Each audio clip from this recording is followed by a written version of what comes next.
সকাল সকাল হরেনের চায়ের দোকানে বসে খবরের কাগজ উল্টাচ্ছিলাম। আজ একটা বাড়তি ছুটি নিয়েছি শুধুমাত্র পাড়ার ছেলেদের ফুটবল খেলা দেখতে যাওয়ার জন্য। কিন্তু কাল রাতের থেকে যে অবিশ্রান্ত বর্ষণ চলছে তাতে মনে হয় মাঠে এক হাঁটু জল জমে গেছে। আমি পাশে নামিয়ে রাখা ভাতটা তুলে নিয়ে একটা চুমুক দিলাম। পকেটের এদিক ওদিক হাতড়ে সিগারেটের প্যাকেটটা খুঁজছি, এমন সময় আরে এই নাও, আমার থেকে খাও। তাকিয়ে দেখি কিশোরী একটা পাসিং শো বের করে আমার দিকে এগিয়ে ধরে আছে। আমি ওর হাত থেকে সিগারেটটা নিয়ে বললাম, আজ আর হলো না বোধহয় কিশোরী, বুঝলে, ছুটিটা আজ না নিলেই ভালো হতো। কিশোরী আমার হাতের থেকে কাগজটা নিয়ে একটা চা বলে পাশে বসল। আমি সিগারেটটা ধরিয়ে ভাঁড়ে পড়ে থাকা অবশিষ্ট চাটুকুতে চুমুক দিয়ে ওটা ছুঁড়ে ফেললাম দূরে ভাঙা মাটির ভাঁড়ের স্তূপে। হঠাৎ কিশোরী আমার হাতটা খিমচে ধরল। বললাম, কি হলো? তা এতক্ষণ কাগজটা নিয়ে বসেছিল যখন, এই খবরটা দেখোনি?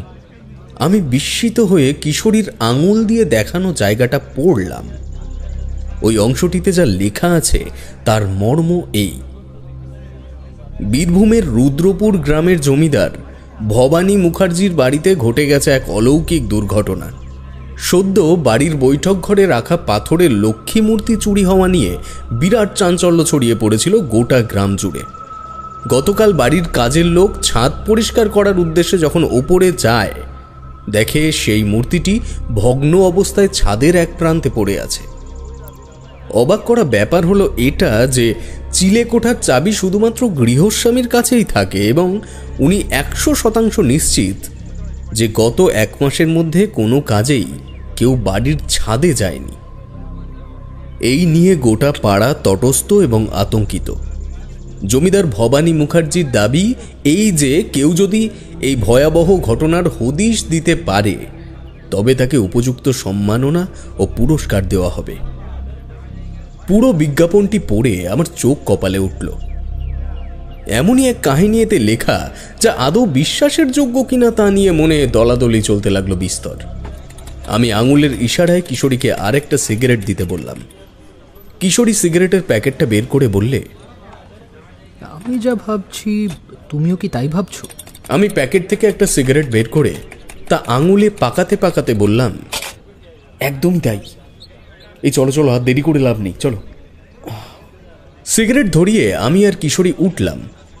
মনে দুজনেরই তখন সমান উত্তেজনা যে তারানাথকে কতক্ষণে জানাবো এই ঘটনাটা। দ্রুত পায়ে মটলেনে জ্যোতিষ মহাদয়ের বাড়ির সামনে এসে পৌঁছালাম। এসে দেখি সদর দরজায় তালা ঝুলছে। কিশোরী বলল, কি ব্যাপার হে, ঠাকুরমশাই কি বাড়িতে নেই নাকি?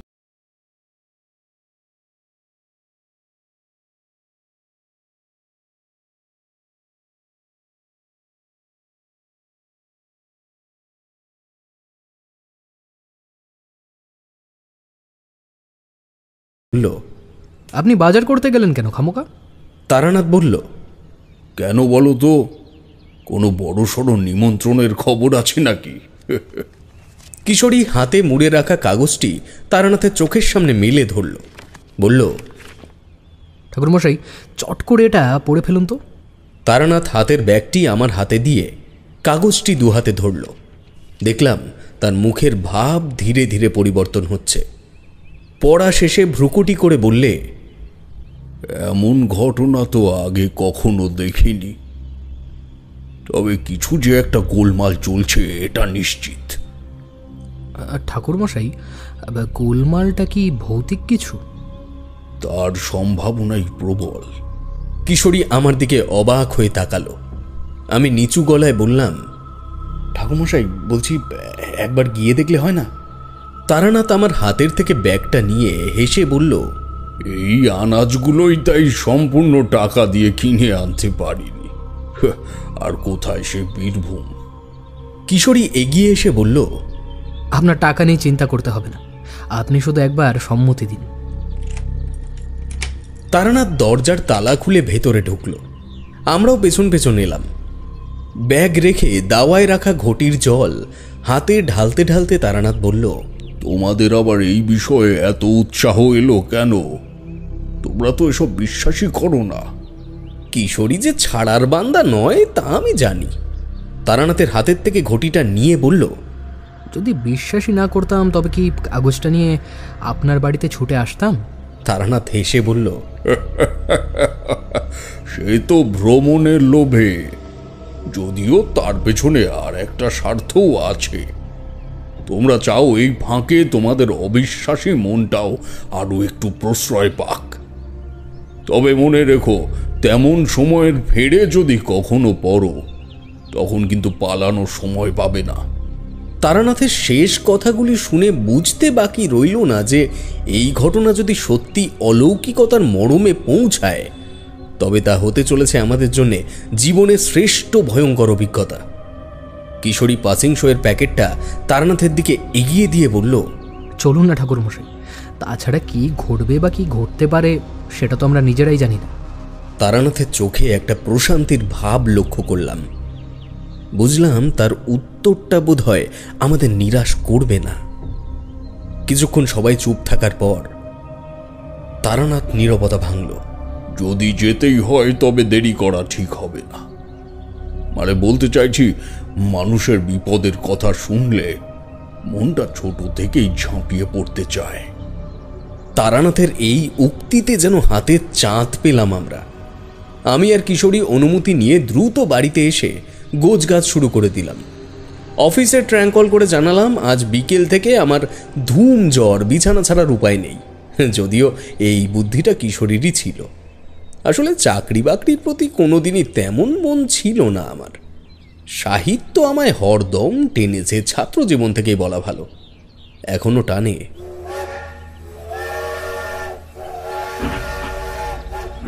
কাগজে দেওয়া ঠিকানা অনুযায়ী গন্তব্যে অর্থাৎ বীরভূমের রুদ্রপুর গ্রামে পৌঁছালাম বিকেল নাগাদ। বোলপুর স্টেশন থেকে গরুর গাড়িতে চেপে অতিক্রম করলাম প্রায় 10 মাইল পথ। রুদ্রপুর নামটি শুনে যতটা অচপাড়াগা মনে হয়েছিল, আসলে কিন্তু জায়গাটা তেমন নয়। প্রতিটা বাড়িতে বিদ্যুতের আলো পৌঁছেছে এবং কয়েকটা বাড়ির ভেতরে তো বেতারে বিজ্ঞাপন চলতেও শুনলাম। জমিদার ভবানী মুখার্জির বাড়ি চিনতে একটুও বেগ পেতে হলো না। যে গরুর গাড়িতে করে এত দূর এলাম তার বাড়িও এই গ্রামেই, কাজেই সে এমনভাবে পদপথের ঠিকানা বুঝিয়েছে যে এই অঞ্চলে নতুন এসেছি বলে মনেই হচ্ছে না। কিশোরী বলল, সত্যি ওই গরুর গাড়ির চালকের জবাব নেই। দেখেছো, একটা নারকেল গাছ পর্যন্ত উল্লেখ করতে ছাড়েনি। ওই ওই দেখো, পুকুরের ওপারে শুয়ে পড়া একটা নারকেল গাছ। তার মানে এই পুকুরের ওই প্রান্তের ওই সাদা বাড়িটাই ভবানীবাবুর। তারানাথ আমার দৃষ্টি অনুসরণ করেই থমকে দাঁড়ালো। ওর চোখের দৃষ্টি স্থির ও সন্দিগ্ধ। কিশোরী প্রশ্ন করল, কি হয়েছে ঠাকুরমশাই? তারানাথ বলল, আমার সাথে সাথেই থেকো। বিপদের বলয় বাড়িটাকে ঘিরে ফেলেছে রীতিমতো। খুব বিপদ কিশোরী। আমার অনুমতি ছাড়া এক গ্লাস জলও স্পর্শ করবে না। একটা অযাচিত ভয়তে শরীরটা যেন কেঁপে উঠল আমার। আমি জানি কিশোরীরও অবস্থা একই। তারানাথ এবার আমাদের থেকে 2 পা এগিয়ে হাঁটতে থাকল। কিশোরী ও আমি পেছন পেছন বাড়িটির দিকে চোখ রাখতে রাখতে এগোলাম। তারানাথের চোখ মুখের অভিব্যক্তি দেখে সাহস হল না তাকে কোনো প্রশ্ন জিজ্ঞেস করার। বাড়িটার অবস্থান দেখে মনে হয় এটি সম্ভবত গ্রামের একদম শেষ প্রান্তে। এই পুকুরের পাড় বরাবর এই একটাই পায়ে চলা পথ যেটা জমিদার বাড়ি পর্যন্ত গেছে। তাছাড়া বাকি প্রতিটা দিকে ঘন আম গাছের বাগান। সত্যি বলতে কি, এত মোটা আম গাছের কাণ্ড আমি আগে কখনো দেখিনি। আমরা জঙ্গল পেরিয়ে বাড়ির যে প্রান্তে এসে উঠলাম, সম্ভবত সেটা পেছনের অংশ। দোমহলা বাড়ির এই দিকে 3টি দরজা ও প্রতিটা ঘর সংলগ্ন একটি করে জানলা বর্তমান। তারানাথের দৃষ্টি বাড়ির ছাদ পর্যন্ত কেবল সীমাবদ্ধ নয়, যতটা সম্ভব চোখ ঘুরিয়ে ঘুরিয়ে সে দেখে নিচ্ছে আশেপাশের সমস্ত অঞ্চলটুকু। তার মুখে কথা নেই। এত খুনের মধ্যে বেশ কয়েকবার যখন যখন জঙ্গলের ফাঁকের থেকে পলেস্তারা খসে পড়া আদি জমিদার বাড়িটা দেখা গেছে, ততবারই সে দাঁড়িয়ে পড়েছে। আমরা বাড়ির এই দিকটা থেকে কোমর সমান আগাছার জঙ্গল পেরিয়ে বিপরীত প্রান্তে এলাম। সন্ধ্যা তখন সবে নামছে। না, গল্পে শোনা বা বইতে পড়া যে সকল বাড়ির কথা শুনলে শরীরের মধ্যে একটু হলেও ভয়ের উদ্বেগ হয়, এই বাড়ির বর্ণনাতেও তার হুবহু মিল রয়েছে। মোটা মোটা থামের ওপর দাঁড়িয়ে থাকা দোমহলা ভগ্নপ্রায় বাড়িটি দেখলে মনে হয় বহু দিনের খিদে নিয়ে কোনো এক নরপিশাচ দাঁত বের করে আমাদের মতো তুচ্ছ জীবগুলিকে দেখে হাসছে। উঠোনের আয়তন বেশ বড়, কিন্তু অযত্নে ইতস্তত বড় বড় আগাছার জঙ্গল হয়েছে। তারানাথ বলল, অবস্থা একেবারেই ভালো নয় হে, না এলে সত্যি অনেক বড় বিপদ হয়ে যেত। আমিও কিশোরী দৃষ্টি বিনিময় করলাম। আসলে পরিবেশ একটু থমথমে হলেও বিপদের সংকেত জাতীয় কিছু তখন আমরা বুঝতে পারিনি। তবে আমরা যে সেই সংকেত বুঝতে পারার যোগ্যতাই অর্জন করিনি, তাই ঘটনার ফলাফল শুনলে তোমরাও বুঝতে পারবে। তারানাথ এক পা দুপা করে এগোতেই লক্ষ্য করলাম বাড়ির প্রধান প্রবেশদ্বারের ওপরে আলো জ্বালানো হলো। যে আলোটি জ্বালল তাকে আমরা দূর থেকেই দেখতে পেয়েছি। একটি ঈষৎ কুঁজো বৃদ্ধ ব্যক্তি, কাঁধে একটা গামছা, পরনে খাটো ধুতি, খালিকা। আমরা সিঁড়ির কাছে পৌঁছতেই তার দৃষ্টি আকর্ষিত হল। চমকে উঠে বললেন, কে কে কে আপনারা? উত্তরটা দিল তারানাথ। আমরা ভবানী মুকুজ্জের সাথে দেখা করতে এসেছি, ওনাকে একটু খবর দেবেন? বৃদ্ধটি বলল, আপনাদের পরিচয়? আমরা এসেছি কাগজের একটা বিজ্ঞাপন পড়ে, বাকিটা আশা করি তুমি জানো। লোকটির মুখে একটা প্রসন্নতার হাসি ফুটে উঠল। একটা বাড়তি উৎসাহ জানিয়ে বললেন, আসুন আসুন, আর আসুন, বাইরে দাঁড়িয়ে কেন? আসুন, আমি এখনই ডেকে পাঠাচ্ছি কর্তাবাবুকে। আসুন না, আসুন না, আপনারা আসুন। আমরা বারান্দায় উঠে এলাম। বৃদ্ধ লোকটি উচ্চস্বরে হাঁক দিতে দিতে বাড়ির ভেতরে চলে গেল। মিনিট 5 পরে ভেতর থেকে দুজনকে কথা বলতে বলতে বাইরে আসতে শুনলাম। যারা এলেন তাদের মধ্যে একজনের সাথে আমাদের আগেই পরিচয় হয়েছে, আর একজনের ব্যক্তিত্ব দেখেই বোঝা যায় ইনি বাড়ির মালিক শ্রেণীর মধ্যে একজন। পরনে লাল কুচি করা ধুতি এবং চকচকে বোতাম লাগানো গরদের পাঞ্জাবি। আমাদের মধ্যে কিশোরীকেই বোধহয় ওনার মনে ধরল। বললেন, নমস্কার, আপনাদের অসংখ্য ধন্যবাদ যে কাগজে বিজ্ঞাপনটা দেখে আপনারা এসেছেন। নমস্কার, আমার নাম কিশোরী, আর ইনি তারানাথ চক্রবর্তী, আর ওর নাম বিভূতি। পরিচয় বিনিময়ের পর ভবানীবাবু বললেন, আজ অনেক দিন পর আমার বাড়িতে ব্রাহ্মণ অতিথি এলো, তবে কাগজে ঠাকুরমশাই সম্পূর্ণ বিবরণ দেওয়া তো সম্ভব হয়নি। আসুন, ভেতরে আসুন, আগে আপনাদের গুছিয়ে বলি। আমরা তাকে অনুসরণ করে ভেতরে এলাম। বাইরের থেকে দেখা বাড়ির রূপ নিমেষে ভুলে গেলাম ভেতরকার আলোড়ন দেখে। মস্ত ঝাড় লণ্ঠনের নিচে একটা ছোট টেবিলকে কেন্দ্র করে সাজানো রয়েছে 5টি বেতের চেয়ার, এবং ঠিক কিছুটা দূর থেকেই প্রমাণ দূরত্ব বজায় রেখে দুদিক থেকে উঠে গেছে দোতলায় যাওয়ার সিঁড়ি। আমাদের চেয়ারে বসতে বলে উনি বৃদ্ধটিকে বললেন, মানিক, যা চা নিয়ে আয়, আর গণেশ ঠাকুরকে এনাদের রাতের খাওয়া দাওয়ার ব্যবস্থা করতে বল। তারানাথ এতক্ষণে কথা বললে, এত ব্যস্ত হবেন না, যদি ভুল না করে থাকি আপনি তো ভবানী মুকুজ্জে। জমিদারবাবু মাথা নেড়ে সায় দিলেন। তারানাথ বলতে থাকল, আপনি আমাদের নিয়ে চিন্তা করবেন না, আপনাকে সাহায্য করতে এসেছি মুকুজ্জে মশাই। দয়া করে আগে পুরো ঘটনাটা বলুন দেখি। আমরা চেয়ারে বসলাম। জমিদারবাবু কিছু বলার আগেই কিশোরী আগ বাড়িয়ে বলল, আরে আপনি একবার বলে দেখুন না ভবানীবাবু, দেখুন ইনি সব ঠিক করে দিতে পারবেন। তারানাথ ভারী চোখে কিশোরীর দিকে চাইল। কিশোরী আরও কিছু বলতে যাচ্ছিল, কিন্তু এই দৃষ্টি নিক্ষেপের পর আর কথা বলা যায় না। ভবানীবাবু বলতে শুরু করলেন, ঠাকুরমশাই, আমরা ব্রাহ্মণ ঠিকই, কিন্তু আমার জ্ঞাতি গোষ্ঠীতে কেউ কোনোদিন পুজো পাঠ বিশেষ করেনি। ছোটবেলা থেকেই অভাব কি জিনিস তা আমি জানতাম না, এবং ঈশ্বরের কৃপায় এখনো সেই বস্তুর সাথে আমার সাক্ষাৎ হয়নি। স্ত্রী মারা গেছেন আজ প্রায় 15 বছর হতে চলল। সেই থেকে এই বাড়িতে আছি কেবল আমি, আমার চাকর মানিক, রান্নার ঠাকুর গণেশ এবং আমার 2 ছেলে। বলতে পারেন ছোট ছেলে শিবেনের ইচ্ছেতেই এবার বাড়িতে লক্ষ্মী পুজো করার সিদ্ধান্ত নিয়েছিলাম, যে কারণে বাইরের শিল্পী দিয়ে বহু অর্থের বিনিময়ে পাথরের লক্ষ্মী প্রতিমা বানিয়ে রেখেছিলাম। যেদিনের ঘটনা বলছি সেদিন অনেক রাত পর্যন্ত এই বৈঠক ঘরে বসে গ্রামের 10-15 জন মিলে আসন্ন শ্যামা পূজা সংক্রান্ত প্রস্তুতিমূলক আলোচনা চলছিল। রাত 12টা নাগাদ সবাই চলে গেলে একটা চুরুট ধরিয়ে আনমনেই মূর্তিটার দিকে চেয়েছিলাম, ওই জায়গায়।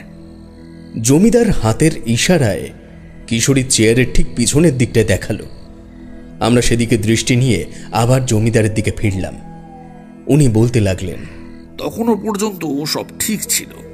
পরদিন সকালে আমার ছোট ছেলে এসে আমায় ডাকলে, বাবা উঠুন উঠুন বাবা, বাড়িতে চুরি হয়ে গেছে। আমি লাফ মেরে উঠলাম। তখনই ওর মুখে সবটা শুনে নিচে এলাম। দেখি সত্যি ঘরের সবকিছু অক্ষত থাকলেও মূর্তিটা নেই। গ্রামে খবরটা ছড়িয়ে পড়তেই প্রায় সকলেই এসে এসে খবর নিয়ে গেছে। সেই জন্য কাউকে সন্দেহ করার মতো আর নেই। ব্যাপারটা মাথার থেকে যাওয়ার আগেই ঘটলো আবার এই ঘটনা। বৃষ্টির জল ছাদে জমলে ওই দক্ষিণ দিকের ঘরের দেওয়ালটা চুইয়ে চুইয়ে জল পড়ে।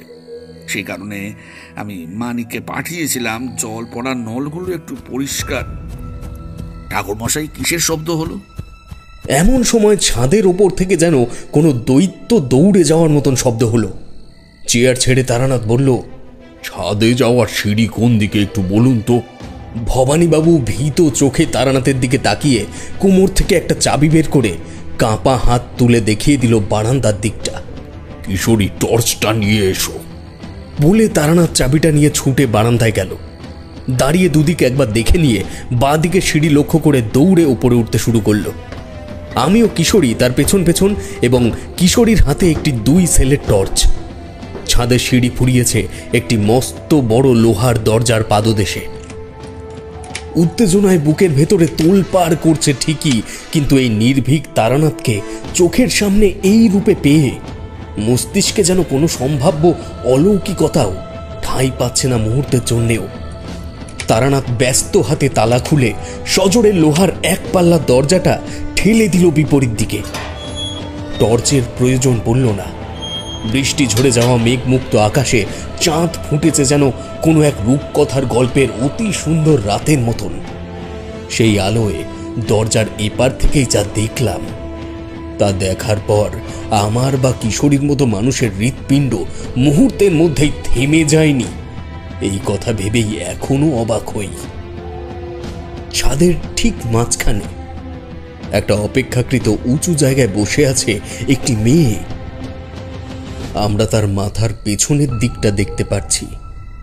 পরনের বস্ত্রটা শাড়ি না অন্য কিছু তা বোঝার উপায় নেই। কিশোরী এগিয়ে যেতে চাইছিল, তারানাথ সামনে হাত রেখে বাধা দিল। ঠিক তখনই নিঃশব্দে মেয়েটির কাঁধের ওপরে এসে বসল একটি পেঁচা। এই পাখিটির আকার কিন্তু অন্য সকল পেঁচার মতো নয়। সাধারণত আমরা যেমন পেঁচা দেখি বা দেখেছি তার থেকেও 10 গুণ বড়। অবাক করা ব্যাপার হলো এই, এত বড় একটা প্রাণী মেয়েটির কাঁধে এসে বসতেও তার শরীরী অভিব্যক্তির কিন্তু কোনো পরিবর্তন নেই। সে যেন জানতো এই পেঁচাটি আসবে, অথবা পাখিটা হয়তো তার পোষ্য। তারানাথ প্রশ্ন করল, কে তুমি? এ বাড়িতে কেন এসেছো? মেয়েটি উঠে দাঁড়ালো। ধীরে ধীরে ছাদের কোমর সমান উঁচু রেলিংয়ের সামনে গিয়ে দাঁড়িয়ে পড়ল। পেঁচাটি যেন তার সব থেকে পছন্দের জায়গায় এসে বসেছে, কোনো নড়াচড়া নেই।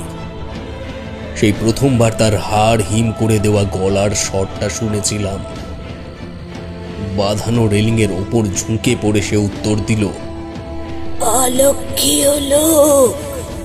বলেই ঝুঁকে পড়া দেহটাকে আরো ঝুঁকিয়ে দিল ছাদের থেকে নিচের দিকে। লক্ষ্য করলাম পেটের উপরে ভর দিয়ে তার দুটি পা কাঁপতে কাঁপতে উঠতে থাকলো শূন্যে। কিশোরী নিচু গলায় বলল, ঠাকুর মশাই, পড়ে যাবে তো মেয়েটা। কথা শেষ হলো না তার আগেই মেয়েটি নিজেকে সম্পূর্ণ ভর শূন্য করে ছাদের রেলিং টপকে অদৃশ্য হলো, কিন্তু নিচে কোনো ভারী বস্তু পড়ার মতো শব্দ হলো না।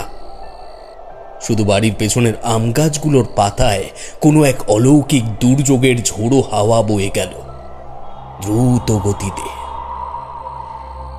আমার ও কিশোরীর দুজনের অবস্থায় তখন পাথরের মূর্তি প্রমাণ। আকস্মিক বিস্ময়তা সম্পূর্ণ বাকরুদ্ধ করে দিয়েছে ততক্ষণে। তারানাথ বলল, নিচে চলো, এখানের কাজ ফুরিয়েছে। আমরা তাকে অনুসরণ করে আবার নিচে ফিরে এলাম। অবাক হলাম গৃহস্বামীর ঘটনাস্থলে উপস্থিত না হওয়া দেখে। উনি বৈঠক ঘরে একই স্থানে চুপ করে বসেছিলেন। আমাদের দেখে চেয়ার ছেড়ে উঠে দাঁড়ালেন। ভয়ার্ত কণ্ঠে বললেন, ঠাকুরমশাই, কিসের শব্দ হলো? আপনাদের ফিরতেই বা এত দেরি হলো কেন? তারানাথ জবাব দেয়, আপনারা বাড়ির প্রত্যেকে কয়েকদিন এক ঘরে থাকুন। বিপদ আসছে মুখুজ্জে মশাই। বিপদ? কি বিপদ? এই শব্দ কি আপনি আজ প্রথম পেলেন? মানে এর আগে কি এমন কোনো শব্দ শুনেছেন? ভবানীবাবু বললেন, অনেক দিন দুয়েক আগে এমন কিছু একটা বলছিল, আমি গুরুত্ব দিইনি। আমার পায়ের কারণে আমি প্রায় 5 বছর হয়ে গেল সিঁড়ি ভাঙতে পারি না। এই দেখুন। এবার বুঝলাম গৃহকর্তার ওপরে না আসার কারণ। তার পাজামার কাপড়টা একটু উঁচু করতেই দেখলাম ভদ্রলোকের বাঁ পায়ের গোড়ালির নিচের অংশটুকু, অর্থাৎ পায়ের পাতা, শরীরের সজীব অস্তিত্বের প্রমাণ বহন করছে না। সেটা দুটি নাটের মাধ্যমে পায়ের ওপরের অংশের সঙ্গে যুক্ত। তারানাথ প্রশ্ন করল, কি হয়েছিল? ভবানীবাবুর চোখে ভয়ের অভিব্যক্তিটা আরো বেশি প্রস্ফুটিত হল। বললেন, বাঘে ছিঁড়ে নিয়ে গেছে।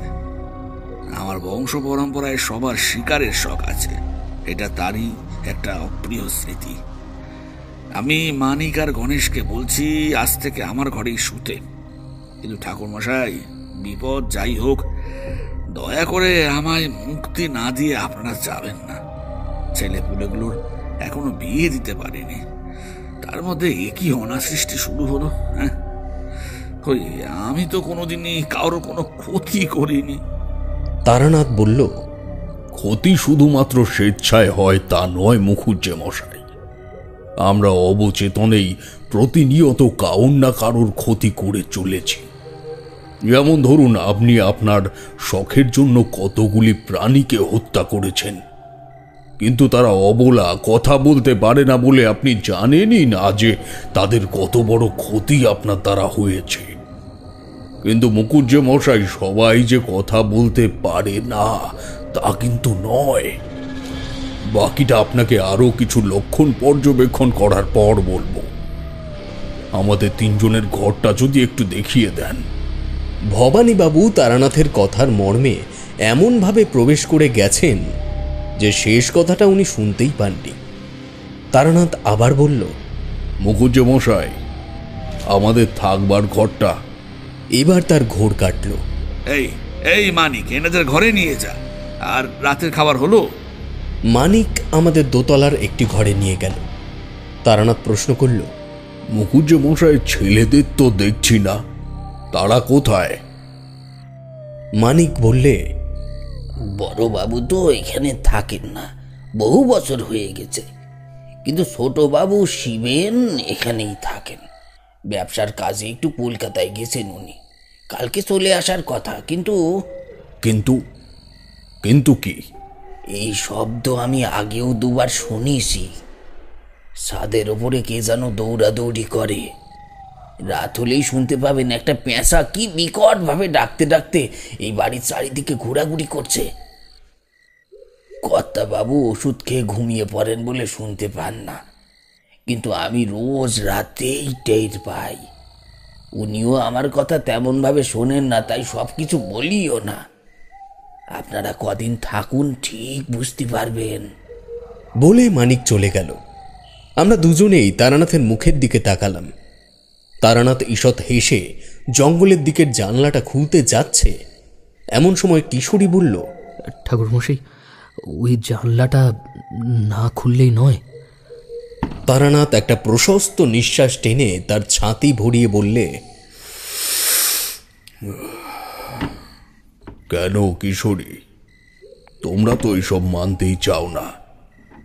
এই যাত্রায় আসতে চাইছিলাম না, তার কারণ হলো এবার আর তোমাদের আমার জীবনের কাহিনী শোনার বিশেষ উৎসাহ থাকবে না। প্রশ্ন করলাম, কারণ? কারণ এতদিন তোমরা বিশ্বাস করতে না বলেই অলৌকিক গল্পের এমন একনিষ্ঠ শ্রোতা ছিলে। কারণ নাস্তিক ও অবিশ্বাসীরাই অপ্রাকৃতিক গল্পের ভালো শ্রোতা হয়। কিন্তু এবার থেকে তোমরা কাগজের বিজ্ঞাপন খুঁজতে শুরু করবে, কোথায় কি এমন অজাগতিক ঘটল। ভুল বললাম কি আমি? আমি আশা করেছিলাম উত্তরটা কিশোরী দেবে, কিন্তু ও এক মনে জানলার দিকে তাকিয়ে রয়েছে দেখে আমি বললাম, ঠাকুরমশাই, আপনার এই কথাটাই আমি একমত নই। জানি না এই ঘটনার ফলাফল কি হবে, তবে এটুকু বলতে পারি, আপনার কাছে গল্প শুনতে যাওয়া শুধু গল্প শোনার লোভে কিন্তু নয়। আপনার দার্শনিকতার প্রতি একটা অমোঘ টান তৈরি হয়েছে আমাদের দুজনেরই। তাই বলতে পারেন, আপনি গল্প বলুন আর না বলুন, আমরা কিন্তু হাসবই।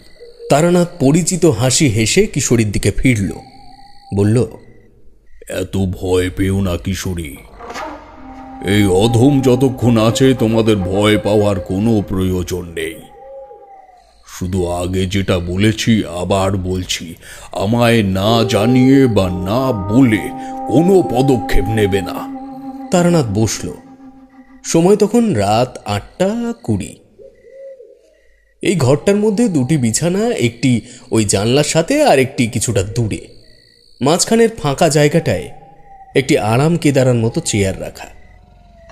মানিক খাবার নিয়ে এলো 9টা নাগাদ। তারানাথ তাকে প্রশ্ন করল, মুখুজ্জে মশাই খেয়েছেন? হ্যাঁ, মানে আমি ওনার ঘরে খাবার দিয়ে এসেছি। বলে এসে আমাদের হাত ধোয়ার জন্য একটি পাত্র এগিয়ে দিল। আমরা খেতে বসলে সে আমাদের পাশে বসল। আমি বললাম, তুমি খেয়েছো? জি বাবু, আমার খাওয়া দাওয়া হয়ে গেছে। আপনারা খান, আমি থালা বাসনগুলো উঠিয়ে নিয়ে তারপর যাব। আমি বসলুম। বললাম, তুমি যাও, আমি থালা বাসন সব নামিয়ে নিয়ে আসবো। ওই সিঁড়ির পাশের কল ঘরে তো। মানিক জিভ কেটে বললে, কি মা, কি বলছেন বাবু? আমি থাকতে আপনারা কেন করতে যাবেন? তারানাথ বাধা দিয়ে বলল, ও ঠিকই বলেছে, তুমি গিয়ে ঘুমিয়ে পড়ো। আমরা নিচে এগুলো রেখে একেবারে হাত মুখ ধুয়ে আসবো। মানিক বিড়বিড় করতে করতে উঠে দাঁড়ালো। আর ঘুমের বলল, কথা কি বলেন? সেই ঘুম ঘুম আর কি ঘুম হবে? ঘুম আর হবে না বাবু, একটু পরেই শুনতে পারবেন শব্দটা। বলে সে চলে গেল। আমরা খাওয়া শেষ করে কল ঘরে গিয়ে একটু চোখে মুখে জল দিয়ে ওপরে এলাম। সারাটা দিন শরীরটা বিশ্রাম পায়নি, তাই বিছানায় একটু এলিয়ে পড়তেই চোখ দুটো ভারী হয়ে এলো। তারানাথ জানলার পাশে দাঁড়িয়ে একটা সিগারেট ধরালো, বলল, তোমরা ঘুমিয়ে পড়ো, আমার জন্য অপেক্ষা করবার দরকার নেই। কিশোরী বলল, আমার ঘুম আসবে না ঠাকুরমশাই। কান এতটাই সজাগ যে দূরে কোথাও একটা কাঠ ঠোকরা পাখি গাছের কাণ্ড খুঁড়ছে, তাও শুনতে পারছি। আমার ঘুমটাও কিশোরীর কথায় ভেঙে গেল। আমিও কান খাড়া করে শব্দটা শোনার চেষ্টা করলাম, কিন্তু তেমন কিছুই পেলাম না। নীরবতাপূর্ণ মিনিট 10 কাটার পরেই বাইরের দেওয়ালে একটা ধপ ধপ শব্দ শুনতে পেলাম মনে হলো। তারানাথ জানলার বাঁ দিকে ঘেঁষে গিয়ে চোখ রাখলো বাঁ দিকের পাল্লার সোজা। সুতরাং সত্যি একটা শব্দ আসছে জানলার বাইরের থেকেই। আমি উঠে গিয়ে তারানাথের পেছনে দাঁড়ালাম। কিশোরীও যোগ দিল সেই সঙ্গে। যে শব্দটা অস্পষ্ট ছিল তা এখানে দাঁড়ানোর পর অনেকটাই স্পষ্ট হলো। তারানাথের হালকা পিছিয়ে আসা দেখেই বুঝলাম সে কিছু একটা দেখতে পেয়েছে। আমি ও কিশোরী আরো একটু ঝুঁকলাম তারানাথের দিকে।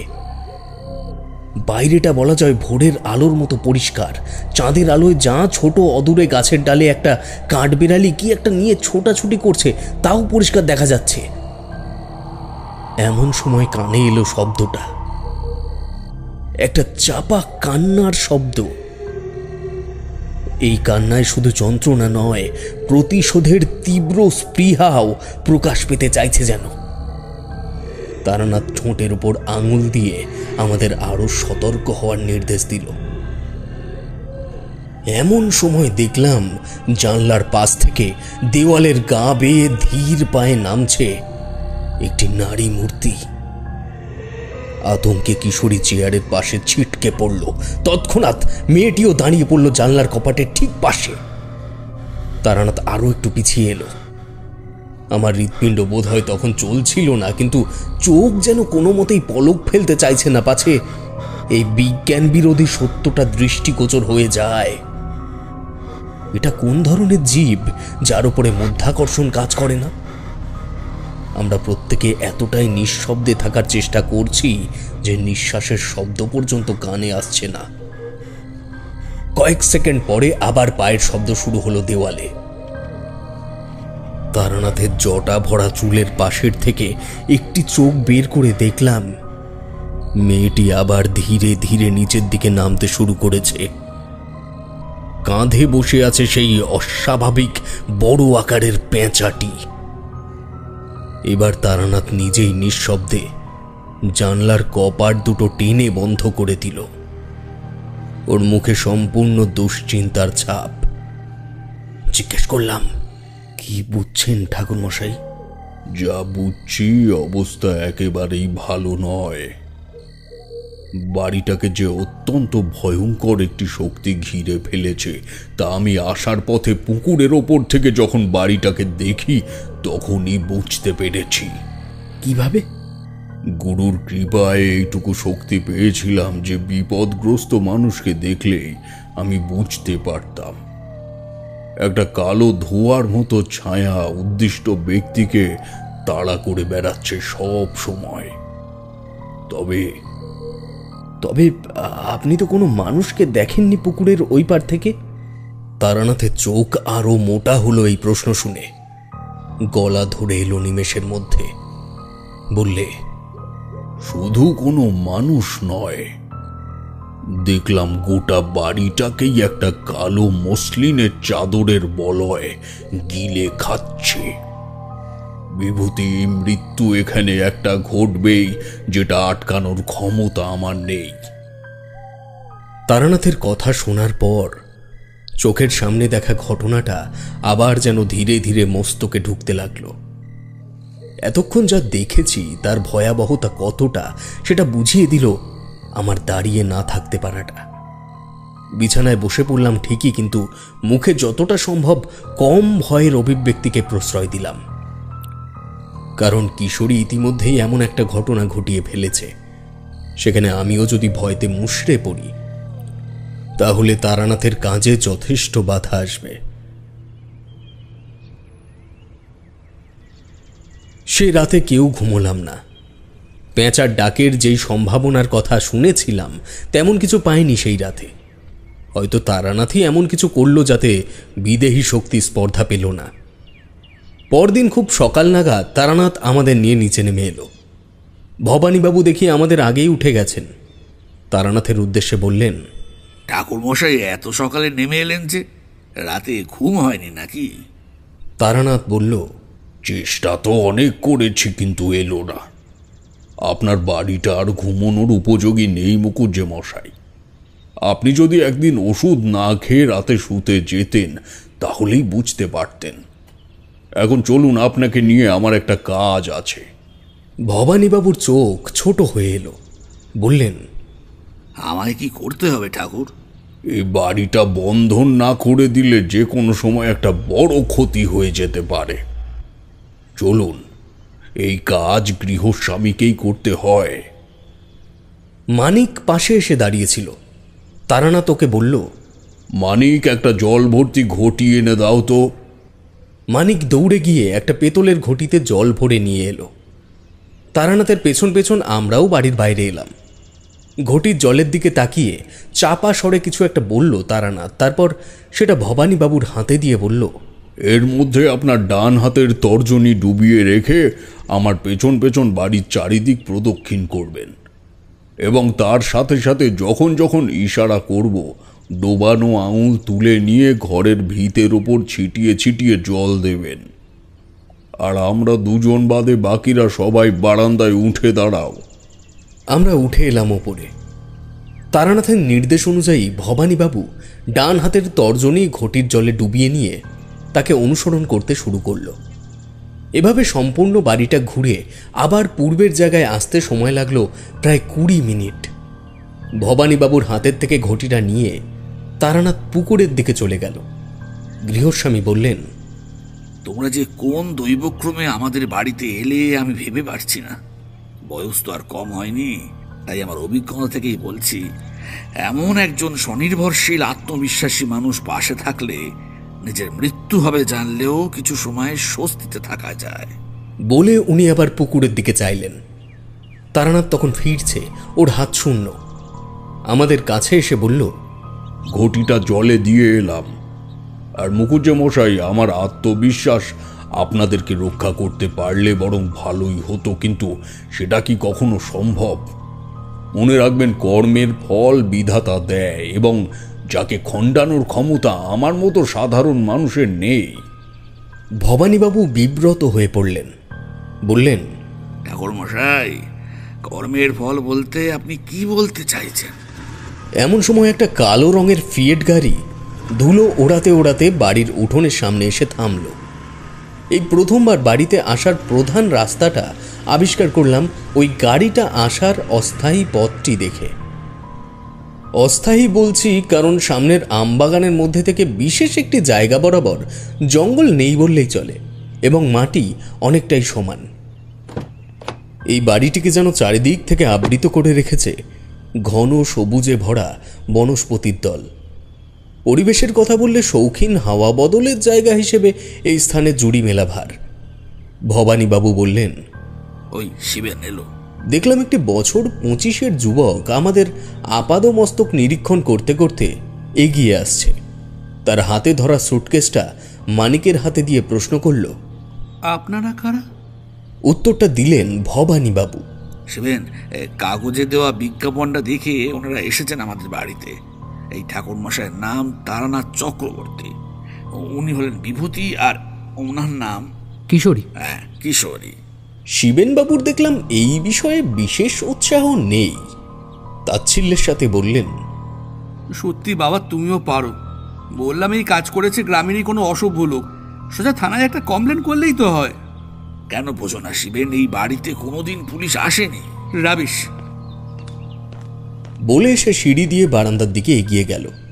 তারানাথ বলল, শিবেন, তোমার সঙ্গে আমার কিছু কথা আছে। শিবেনবাবু দাঁড়িয়ে পড়লেন।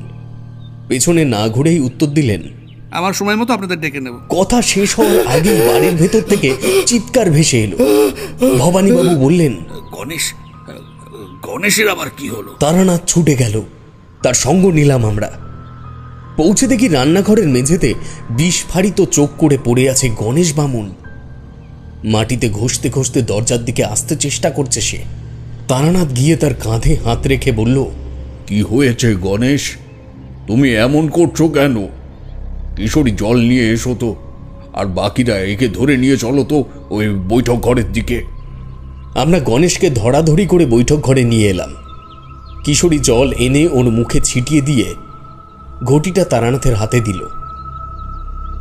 গণেশ ধুতির খোঁট দিয়ে মুখ মুছে নিয়ে হাঁপাতে হাঁপাতে বলল, আমি সকালের খাবার বানানোর জন্য ময়দা মাখছিলাম। হঠাৎ একটা চাপা কান্নার শব্দ এলো, এরকম মনে হলো। সন্দেহবশে জানলার দিকে মুখ বাড়াইছি, তখনই একটা বড় পাখি উড়ে এসে জানলার সামনে ঝাপটে পড়ল। এত বড় পাখি, হ্যাঁ, এত বড় পাখি আমি কোনোদিনও দেখিনি বাবু। হ্যাঁ, কোনোদিনও দেখিনি। পাখিটা পেঁচা কি? হ্যাঁ হ্যাঁ হ্যাঁ বাবু, পেঁচাই হবে। হ্যাঁ, পেঁচাই হবে। গোল গোল মাটির ডেলার মতন চোখ, হ্যাঁ, পালকগুলো সব কালো কুসকুসে, হ্যাঁ, কালো কুসকুসে একেবারে। এমন সময় শিবেন বাবু দাঁত চিবিয়ে বললেন, এই পাখিটাকে আমার কোনো দিনই পছন্দ হয় না। কদিন আগেই তো একটা মারলাম, আবার নতুন আবির্ভাব হয়েছে। দাঁড়ান, আমি দেখছি। তারানাথ বলল, তুমি পেঁচা মেরেছ? পেঁচা যে মা লক্ষ্মীর বাহন তা কি তোমার জানা আছে? হ্যাঁ জানি, না জানার কি আছে। তারানাথ শিবেন বাবুর মুখের দিকে তাকিয়ে কিছুক্ষণ স্থির হয়ে রইল। তারপর দ্রুত পায়ে সিঁড়ি ধরে দোতলায় চলে গেল। ভবানীবাবু তিক্ত স্বরে বললেন, তুমি খামোকা পেঁচা মারতে গেলে কেন? একটা পাখির জীবন নিয়ে কি নিজেকে বীর প্রমাণ করতে চাও নাকি? ওই যে বললাম, এই পাখিটা আমার সহ্য হয় না। বলে রাগ পায়ে উপরে চলে গেলেন শিবেনবাবু। আমিও কিশোরী ঘরে ফিরে এলাম। দেখলাম তারানাথ ওর পুঁটলি থেকে কয়েকটা পুস্তক বের করে অবিরাম পাতা উল্টে চলেছে। কিশোরী পাশে বসে বলল, ঠাকুরমশাই, কি হচ্ছে বলুন তো? তারানাথের সেই প্রশ্নে কোনো ভ্রুক্ষেপ নেই। অযত্ন ভরে পৃষ্ঠা উল্টাতে উল্টাতে একটি বিশেষ জায়গায় এসে থেমে গেল সে। চক্ষু যুগল বিস্ফারিত করে বললে, অলক্ষ্মী উলুক, এই কথাটাই বলেছিল না মেয়েটা? হ্যাঁ হ্যাঁ হ্যাঁ, ঠিক বলেছেন, অলক্ষ্মী উলুক বলেছিল মেয়েটি। তারানাথ বলল, চলো শিবেনের কাছে এখনই। শিবেনবাবুর ঘর ওপরেই। আমাদের আসার আগেই উনি ওপরে উঠে এসেছেন। ওপরে মোট 4টে ঘর। আমাদের ঘর বাদে অন্য যে ঘরটি খোলা আছে তার সামনে গিয়ে তারানাথ ডাকল, শিবেন, আমায় এখনই তোমায় সাহায্য করতে হবে, নইলে তোমার প্রাণ সংকট হতে পারে। তবে এই উক্তির সত্যতা যাচাই করার এখনই চেষ্টা করো না, প্রমাণ তুমি আজই পাবে। তারানাথের কথা শুনে শিবেনবাবু ঘর থেকে বেরিয়ে এলেন। হয়তো প্রতিবাদের সুরে কিছু একটা বলতেন, কিন্তু মুখটাকে স্বাভাবিক করে শুধু ক্ষণিকের সৌজন্যতার কারণে বললেন, আমি কি, বলুন কি করতে হবে আমার? পেঁচাটিকে জঙ্গলের কোন স্থানে হত্যা করেছিলে মনে আছে তোমার? শিবেনবাবু একটু ভেবে বললেন, হ্যাঁ আছে। কেন বলুন তো? আমাদের নিয়ে যেতে পারবে সেখানে? হ্যাঁ পারবো, কিন্তু এখন? এখনই। শিবেনবাবু সাই দিয়ে নিচে সিঁড়ি ধরলেন। বৈঠক ঘরে ভবানীবাবু বসেছিলেন মাথায় হাত দিয়ে। আমাদের দেখে উঠে এলেন। তারানাথ বলল, চলুন মুকুজ্জে মশাই, দেখবেন কি বিপদে পড়েছেন আপনারা। মনের ভেতরে পুরো ঘটনাটা তখন কোনো মতেই আর সাজাতে পারছি না। মন্ত্রমুগ্ধের মতো ফলাফলের পথে ছুটছি প্রাণপণে। আমি, তারানাথ, কিশোরী, শিবেন এবং ভবানীবাবু জঙ্গলের পথ ধরলাম। আমরা যে জঙ্গলে পথ টপকে এই বাড়িতে এসেছিলাম সেই পথটিকে বাঁ দিকে ছেড়ে দিয়ে বাড়ির পেছনের দিকের আরও ঘন আগাছা পেরিয়ে এগোতে লাগলাম আমরা। শিবেনবাবু বললেন, বেশি দূরে নয়, মরা শিশু গাছের ডালেই পাখিটা বসেছিল, ওই যে ওই গাছটা। চক্ষু নির্দেশ অনুসরণ করতে দেখতে পেলাম দূরে একটা দৈত্য প্রমাণ গাছের কঙ্কাল। একটাও পাতা নেই সেই গাছে। বৃদ্ধ অভিভাবকের মতো জঙ্গলে সবকটি গাছের ওপরে মাথা তুলে যেন প্রত্যেকের ওপর নজর রাখছে। তবে শহরের পরিষ্কার রাস্তায় ঘোরা ছেলেদের জন্য ওই গাছ পর্যন্ত দূরত্বটাকে মোটেই অনতি দূরে বলে মনে হলো না। তারানাথ বিনা দ্বিধায় জঙ্গল মারিয়ে চলেছে সামনের দিকে। ও দৃষ্টি আটকে গেছে গন্তব্যে। বেশ কিছুটা এগিয়ে আসার পরেই নাকে একটা পচা গন্ধ ভেসে এলো। উফ, কি বিশ্রী সেই গন্ধ! তারানাথ ছিল সবার আগে। লক্ষ্য করলাম ও বাঁ দিকের অপেক্ষাকৃত একটু বেশি আগাছায় ভরা জায়গাটার দিকে তাকিয়ে থমকে দাঁড়িয়ে পড়ল। আমরা ততক্ষণ প্রায় তার কাছে চলে এসেছি। পৌঁছে যা দেখলাম তাতে দাঁড়িয়ে থাকতে পারার কথা নয়। ভবানীবাবু নিজেকে সামলাতে না পেরে মাটিতে বসেই পড়লেন। দেখলাম একটি মৃতদেহ পচে প্রায় মাটির সাথে মিশে যেতে বসেছে। তার গলে যাওয়া পিচ্ছিল শরীরকে কেন্দ্র করে ঘুরে বেড়াচ্ছে অসংখ্য মাছি। কি তীক্ষ্ণ তাদের আর্তনাদ! শিবেনবাবুর এবার যেন একটু ভয় হলো। কাঁপা গলায় বললেন, এসব কি করে হলো? তারানাথ বলল, এটা তো ফলাফল মাত্র। ভুল না হলে ঘটনাটা ঘটেছে এর আগে। এসো এখন। আমরা ধরাধরি করে ভবানীবাবুকে তুললাম। ওনার কপালের থেকে উত্তেজনার ঘাম ঝরে পড়ছে অনর্গল। বললাম, আপনাকে কি বাড়িতে রেখে আসবো? না না, আমি ঠিক আছে। বলে আবার উনি ক্লান্ত পা বাড়ালেন সামনের মানুষদের লক্ষ্য করে। শিবেনবাবু এখন সামনে এবং তারানাথ এখন অনুসরণ করছে তাকে। আরও মিনিট 5 হাঁটার পর আমরা ওই মরা শিশু গাছটির গোড়ায় এসে পৌঁছালাম। তবে গাছটির প্রাণ আছে, নইলে তার কাণ্ডকে কেন্দ্র করে এত আগাছা ও শ্যাওলার বাড়বাড়ন্ত হতো না। গাছটার গোড়ার দিকে একটা ফোঁকর রয়েছে এবং সেই ফোঁকরটির সামনে ইতস্তত ছড়িয়ে রয়েছে কোনো কালো পাখির পালক। শিবেনবাবু বললেন, আমি পাখিটাকে গুলি করার পর তা কোথায় পড়েছে আমি দেখিনি, হয়তো ওখানে। তারানাথ হাত দিয়ে কয়েকটা আগাছা তুলে কিছুটা জায়গা পরিষ্কার করে নিল। তারপর বলল, কিশোরী, এদিকে এসো। আমি যা যা বলবো তুমি একটু সেভাবে আমায় সাহায্য করো তো। বলে তার পুঁটলি থেকে একটা কাঁচের শিশি ও একটি ধাতব দণ্ড বের করে সে কিশোরীর হাতে দিল। তারপর বলল, ওই ধাতুটি দিয়ে মাটির উপরে একটা বড় বৃত্ত আঁকো। কিশোরী তাই করল। এবার আপনারা সবাই ওই বৃত্তের মধ্যে এসে দাঁড়ান। যাই হয়ে যাক, কেউ ওই গণ্ডি পেরিয়ে বাইরে আসবেন না। আমরা আদেশ অনুযায়ী উল্লেখিত স্থানে গিয়ে দাঁড়ালাম। কিশোরী শিশিটি হাতে নিয়ে তারানাথের পাশে গিয়ে দাঁড়ালো। তারানাথ বলল, আমার চোখের দিকে লক্ষ্য রাখবে। ইশারা করা মাত্রই তুমি ওই গণ্ডির মধ্যে গিয়ে দাঁড়াবে। আমি নিজেই করে নিতাম, কিন্তু আমি করবন্ধনী ছাড়তে পারবো না। বলে তারানাথ পরিষ্কার করা স্থানটিতে বসে ওই ধাতব বস্তুটি দিয়েই একটা ছক তৈরি করল। তারানাথ বলল, আমার নির্দেশ অনুযায়ী ডান হাতের তালুতে শিশির থেকে গঙ্গা জল নিয়ে ঢেলে দেবে এই ছকের মধ্যে। আর দেরি করা ঠিক হবে না, শুরু করি। ওম মনোপ্রীতান্যস্তি অলক্ষিতাং নমঃ রত্রয়ন্তী অমঙ্গলা ভোর বিনাশায় নমঃ।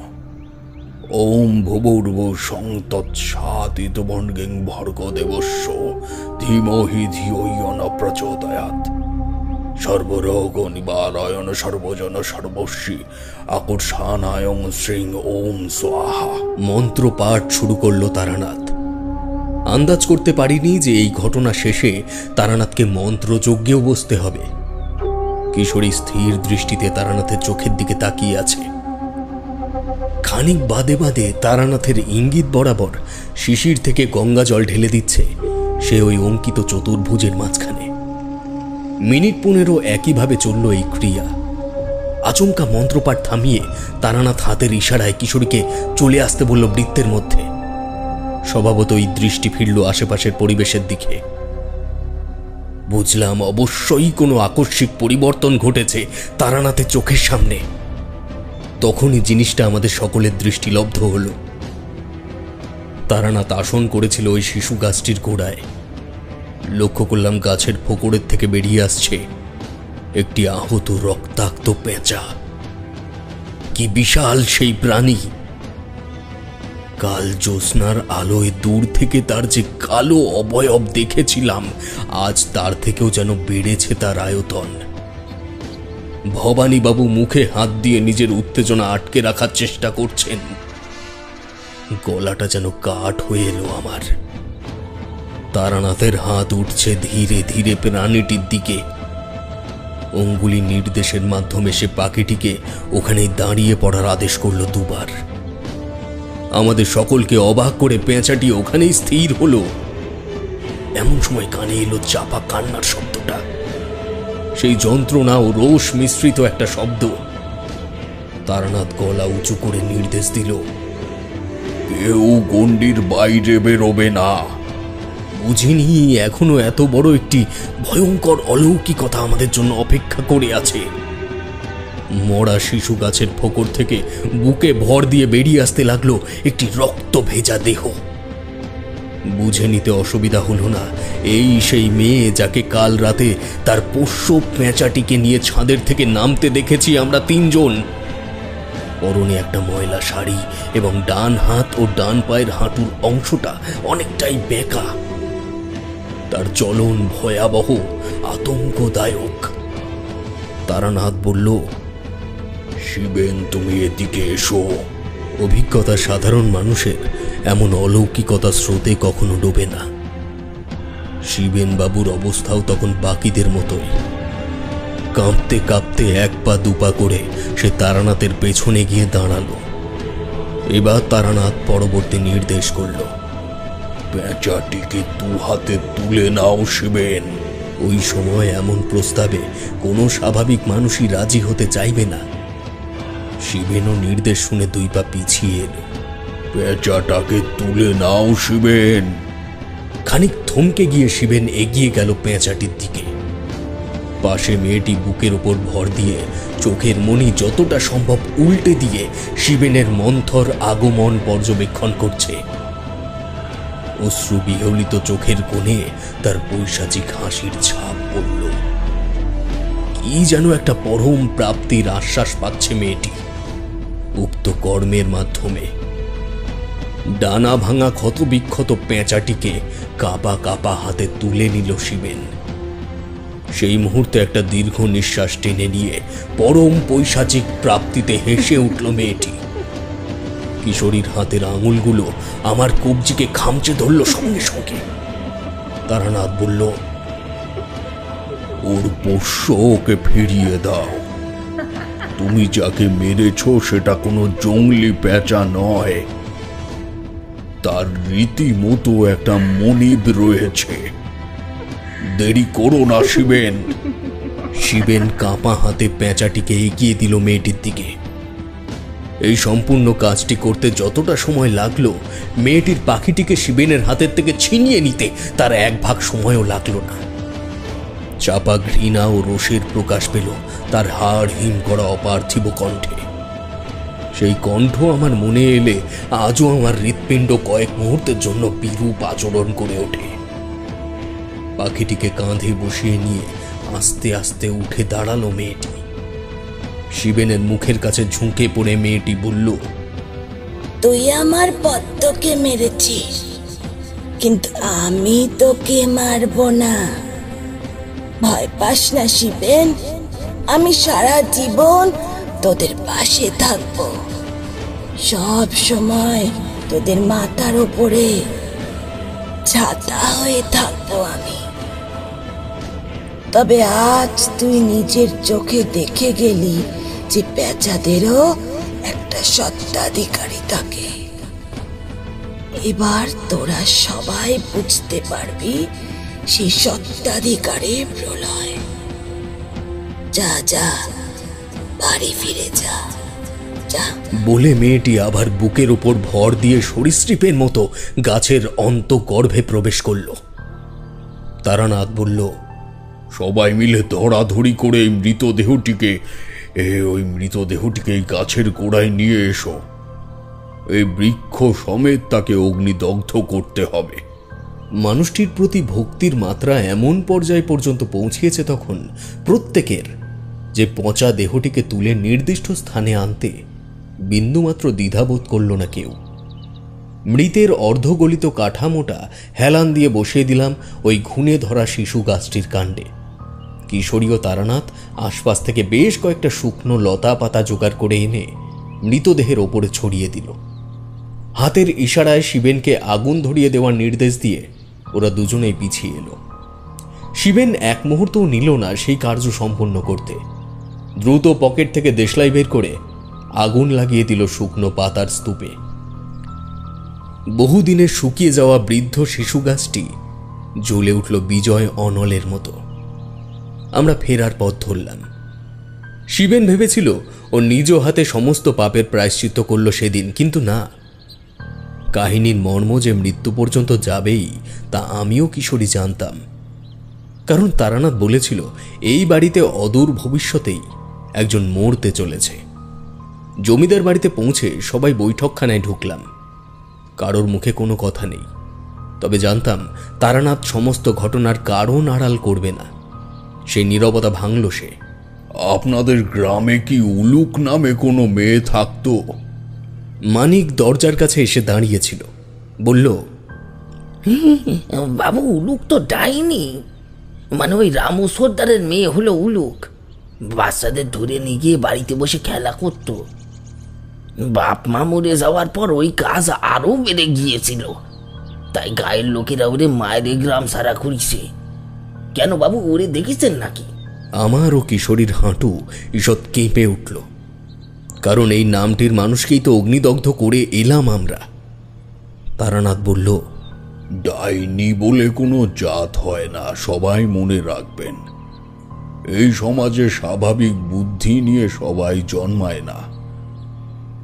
আর সাথে এটাও মনে রাখবেন, এই অপবাদযুক্ত যত মেয়ে আজ গ্রাম ছাড়া বা ঘর ছাড়া হয়েছে, তাদের প্রত্যেকেরই একটা মা আছে, যার আচার কার্যকারণ দেখতে দেখতে এরা বড় হয়ে ওঠে।